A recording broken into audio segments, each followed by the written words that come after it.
In a statement, the Food and Drug Administration predicts that banning menthol, the last allowable flavor in cigarettes, and banning all flavors in cigars will help save lives, particularly among those disproportionately affected by these deadly products. Who are those disproportionately affected? And with menthol accounting for 1/3 of all cigarette sales, how will big tobacco fight back? Let's ask attorney Sarah Papantonio of the Levin Papantonio Rafferty law firm. Sarah, right off the bat, this looks contentious. Proponents of this ban point to those disproportionately affected as the 85 to 90% of African American smokers and vapors preferring menthol products, while opponents, civil rights groups, fear over policing of black communities. Lots to unpack here, Sarah. Where do you see all this headed? Well, to start, Holland, this ban has the potential to encourage nearly 1 million people to quit smoking. That has the potential to save a lot of lives just by banning a flavor of tobacco.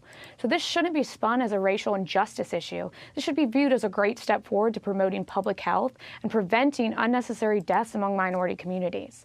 But the real reason that minorities are being disproportionately affected by this menthol ban is because minority communities are being disproportionately targeted by the tobacco industry. The tobacco industry aggressively markets to these communities because they're one of the last strongholds that this industry relies on to make their money. So honestly, Holland, I wouldn't be surprised if there were actually tobacco industry that was pushing this racial narrative, because these companies are going to do whatever they can to keep cigarettes on the market. But we got to break down exactly how this menthol ban works, because like you said, many fear that the results of this will be over-policing of the black community. But that's not really going to be the case based on my evaluation of it. And that's because this ban is enforceable only against manufacturers and distributors and wholesale sellers of cigarettes. It's not going to be enforceable against the individual holders of cigarettes.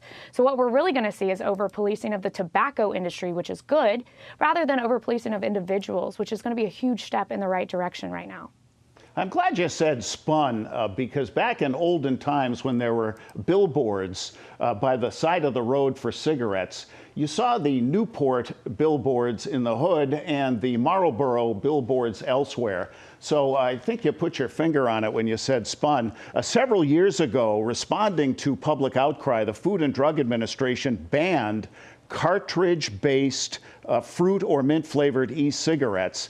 After waffling on the issue for several months, then President Trump F-bombed his Health and Human Services Secretary in the Oval Office.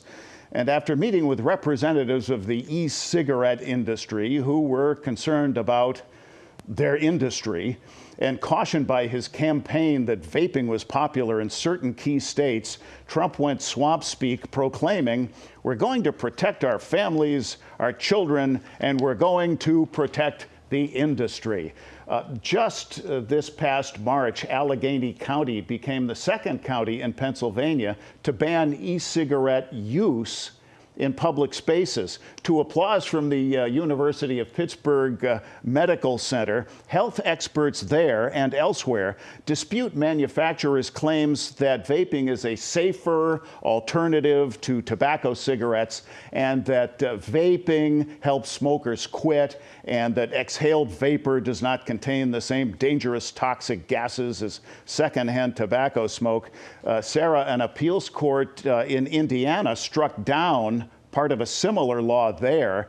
With all the big money that big tobacco can spend on lawyers, are bans like these just inherently fragile? Well, first I got to point out exactly how this industry is spinning the narrative, like we said. Vaping is not a safer alternative to cigarettes. In fact, what we found is that there can be up to 8 times the amount of nicotine in a single puff of an e-cigarette versus that of a regular cigarette. And that's not even to mention all of the carcinogens that are found in this vaping liquid. So it's not a safer alternative to the traditional cigarette. It's just a narrative that this industry is spinning. And they continue to spin this narrative because they're so desperate to create this new generation of addicts, right? That's the classic tobacco business model that we've seen over the years. Let's get people addicted, but specifically, let's get children addicted. Let's get them addicted with that flavored nicotine. So e-cigarette manufacturers are pushing hundreds of thousands of dollars into schools in an effort to promote vaping. They're telling people it's safe, and it's become a serious issue among teens. We see the increase in vaping rise substantially. So luckily, states are pushing this legislation because they recognize that e-cigarette manufacturers are targeting our children. They're targeting young kids, middle school kids.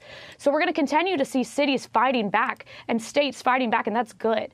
But not all of them are going to be successful because, it really is going to just depend on the nature of the legislation that's proposed, and it's going to depend on the jurisdiction that it's in. And of course, it's going to depend on whether or not we can overcome the thousands of dollars, hundreds of thousands of dollars that these industries fund in their legal team to try to overcome these hurdles. Yeah, that brings to mind something else because recreational cannabis is now legal in 17 states? I speak to you from Providence, Rhode Island, where up and down Interstate 95, there is a billboard war going on between the just over the state line in Massachusetts weed stores, and no government seems to be resisting this because everyone needs the tax money. Do you foresee a backlash against legal weed? It's all going to depend on what the federal government does. Like we see when you're traveling over interstate borders, it does become sort of an issue because, if it's legal in one state, not legal in another, then you run into interstate commerce issues. But it's really going to have to come down to uniformity across the states when we find a solution. I think, like you said, states are so willing to accept it because they're seeing huge profit rises in medical marijuana. So it's really going to be interesting to see what the federal government decides and how this issue develops over time. Yeah, and at the moment, these weed retailers have a real problem because the banks don't want to do business with them. Sarah Papantonio, Levin Papantonio Rafferty, thank you as always for stepping into the big picture.